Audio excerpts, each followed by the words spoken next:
Morning and welcome to pre market road by Reliance trading academy.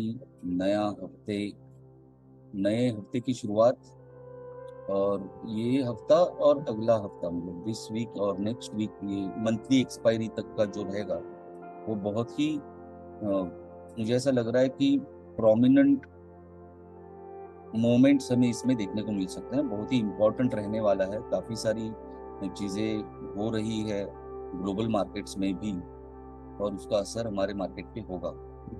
Overall जो हमने rally देखी है, ना सिर्फ इंडियन मार्केट्स में बट यूएस मार्केट्स में भी, तो एक ऐसे लेवल्स पे हम लोग आ चुके हैं कि जहां से प्रोबेबिलिटी ये है कि लॉन्ग अनवाइंडिंग, या जिसको हम लोग दूसरी भाषा में प्रॉफिट बुकिंग भी बोल सकते हैं, तो यहाँ से हमें एक प्रॉफिट बुकिंग होते हुए दिख सकती है।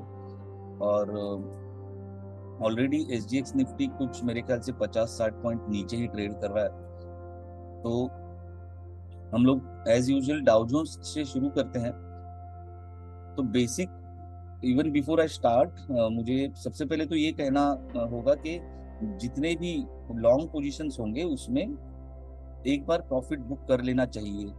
अगर आपका लॉन्ग पोजीशंस है, या तो एटलीस्ट स्टॉप लॉस ट्रेल कर लेना चाहिए, क्योंकि मुझे ऐसा लग रहा है कि यहाँ से रिवर्सल की प्रोबेबिलिटी, या एक जिसे हम लोग पुल बैक बोल सकते हैं, रिट्रेसमेंट बोल सकते हैं, कि एक डाउनवर्ड मूवमेंट हमें यहाँ से देखने को मिल सकती है, ऐसा मेरा अनुमान है।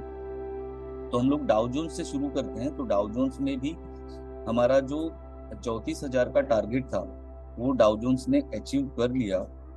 अभी ऑप्शंस का डेटा भी ये सजेस्ट कर रहा है कि 34,000 के लेवल से मैक्स 34,200 तक जा सकता है, लेकिन 34,000 34,200 के बीच में से यहाँ पर शॉर्ट बिल्टअप शुरू हो चुका है, और नीचे की तरफ फिलहाल कम से कम टारगेट इसका 33,000 मतलब 33,000 तक का दिख रहा है। तो ये हम यहाँ से एक रिवर्सल डाउ जोन्स में भी देख सकते हैं। 34,200 के ऊपर का स्टॉप लॉस रख के शॉर्ट पोजीशन ली जा सकती है डाउ जोन्स में, और टारगेट जो है वो 33,000 का है।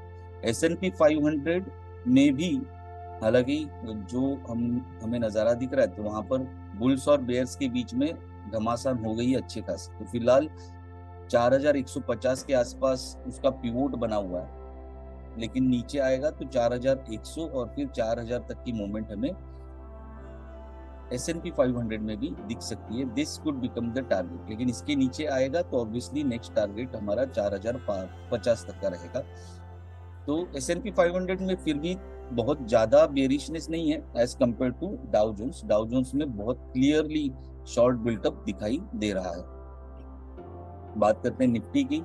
तो निफ्टी में 17,900 का एक पिवोट रहेगा। अभी का जो फिलहाल डेटा है उस हिसाब से मैं बोल रहा हूँ। अब मैं थोड़ा सा कंजर्वेटिवली मैंने ये लेवल्स डिराइव किए हैं। तो 17,900 का पिवोट रहेगा।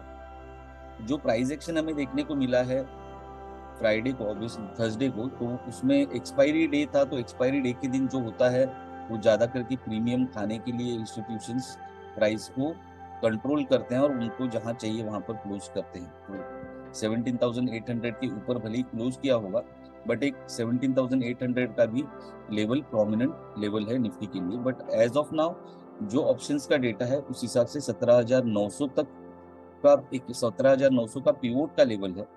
अगर ये मूवमेंट थोड़ी और पुश करते हैं आज के दिन में, तो 17,900 के ऊपर अगर जाता है तो 960, 990 और 18,030 तक मैक्सिमम हम लोग जा सकते हैं। बट जिसकी प्रोबेबिलिटी मुझे थोड़ी कम लग रही है। मुझे ऐसा लग रहा है कि अगर 17,900 के पास या 960 के बीच में से हमें अगर रिवर्सल मिला, हमें अगर शॉर्ट बिल्टअप देखने को मिला, तो वहां से मैं शॉर्ट पोजीशन निफ्टी में ले सकता हूं। और नीचे की तरफ मेरे फिर टारगेट रहेंगे 17,800, 770 और 740। आईटी सेक्टर का रिजल्ट्स भी डिक्लेयर हो रहा है, which is not as per the expectations. TCS में हमने गिरावट देखी, शायद इन्फोसिस में भी हमने गिरावट देखी, तो उसका असर डेफिनेटली हम निफ्टी पे होते हुए देख सकते हैं।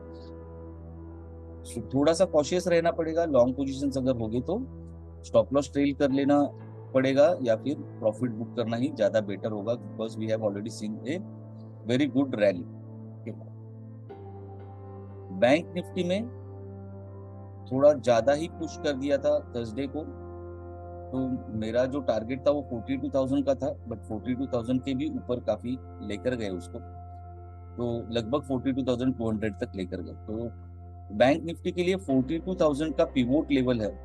42,000 के पास थोड़ा समय बिताएगा बैंक निफ्टी। मेरे ख्याल से HDFC का रिजल्ट है, क्वार्टरली रिजल्ट आने वाला है, तो उसका असर होगा, उसके लिए बैंक निफ्टी थोड़ा सा कंसोलिडेशन में होगा जब तक रिजल्ट नहीं आता। रिजल्ट आने के बाद में हमें अच्छी खासी मूवमेंट HDFC में और बैंक निफ्टी में भी अकॉर्डिंगली देखने को मिल सकती है। तो अगर ऊपर की तरफ पुशअप किया थोड़ा बहुत और, तो 42,350, 400 और 440 तक के लेवल्स हमें ऊपर की तरफ बैंक निफ्टी में देखने को मिल सकते हैं। और अगर प्रॉफिट बुकिंग शुरू हुई, जैसा कि मेरा अनुमान है जो होगा, तो नीचे की तरफ मोर प्रोबेबिलिटी है।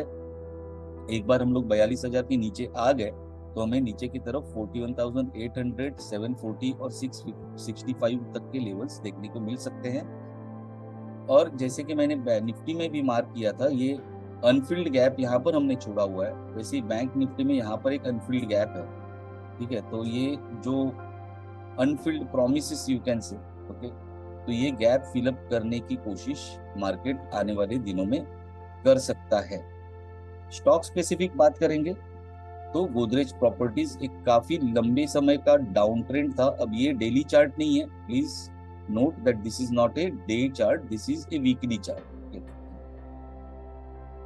हालांकि वीकली चार्ट पे हमें ऐसा देखने को मिल रहा है कि ये ट्रेंडिंग रेजिस्टेंस के ऊपर ब्रेकआउट किया हुआ है, बट अब मैं जो ऑप्शंस का डेटा देख रहा हूँ उस हिसाब से और प्राइस एक्शन के हिसाब से, अगर आपने मेरे पहले भी प्री मार्केट रोड्स पहले से भी देखे हुए हैं, तो इस कैंडल का महत्व आप समझ सकते हो कि ये एक स्ट्रॉन्ग सप्लाई जोन है, एक स्ट्रॉन्ग रेजिस्टेंस, और as per options data also 1315 से आगे मुझे नहीं लगता कि बहुत ज्यादा देर तक गोदरेज प्रॉपर्टीज टिक पाएगा।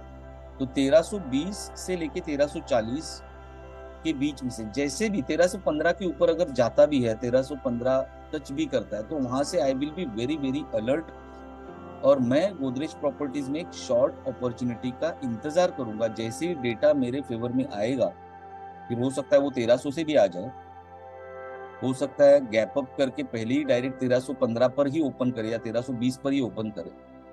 तो थोड़ा अलर्ट, ज्यादा अलर्ट रहूंगा मैं, और गोदरेज प्रॉपर्टीज में मैं एक शॉर्ट पोजीशन बनाऊंगा।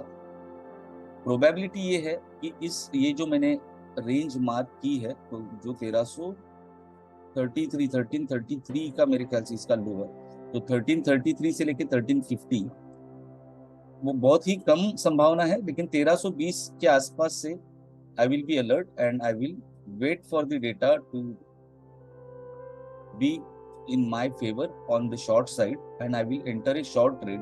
और मेरा टारगेट फिर over a period of time 1200 का कम से कम पहला टारगेट मेरा गोदरेज प्रॉपर्टीज के लिए होगा। और अगर ये ट्रेड करना है तो हो सकता है मैं नेक्स्ट मंथ की एक्सपायरी भी सिलेक्ट कर दूं। ठीक है, तो अच्छा खासा मूवमेंट हमें यहाँ पर फिर वापस बेयर्स की तरफ से अच्छा खासा बेरिश मूवमेंट हमें इसमें देखने को मिल सकता है।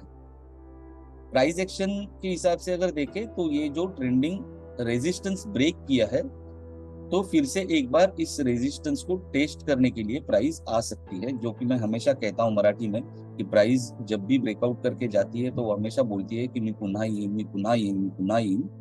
तो उस तरीके से वो अपना वादा पूरा करने के लिए प्राइस एक बार वापस इस रेजिस्टेंस को टेस्ट करने आ सकती है। हो सकता है कि थोड़ा और नीचे जाके ये गैप भी फिल कर दे, तो एक अच्छी शॉर्ट अपॉर्चुनिटी गोदरेज प्रॉपर्टीज में बन सकती है। थोड़ा सा इसमें हमें अपॉर्चुनिटी को ध्यान से देखकर ट्रेड करना पड़ेगा। सो फिलहाल आज के प्री मार्केट रोड में इतना ही। Thank you very much for watching this videos, and please feel free to post your comments and suggestions in the comment box. If you want me to cover any stock in the pre-market or analysis, you can mention the name, and you can, along with the name, you can also mention what is your perspective and what is the reason of your perspective on that particular asset. Apart from that, before leaving, please don't forget to like, comment, share and subscribe. मेरे lion trader जो मेरा course है उसके नई batch जो है वो 24 अप्रैल से शुरू हो रही है, जो कि इंडियन टाइम के अनुसार शाम को 9 बजे से 11 बजे तक की, सोमवार से शुक्रवार तक की बैच, Monday to Friday 9 PM to 11 PM, starting from 24 April. So अगर आपको टेक्निकल एनालिसिस सीखना है, लायन ट्रेडर कोर्स करना है, तो आप जो अंत में नंबर आता है या जो डिस्क्रिप्शन में मेरा कॉन्टैक्ट नंबर दिया हुआ है उसके ऊपर आप संपर्क करके उसमें एनरोल कर सकते हो। So till that time we will meet tomorrow. Till that time take care, trade safe, trail your stop losses, don't and never trade without stop losses. Bye bye.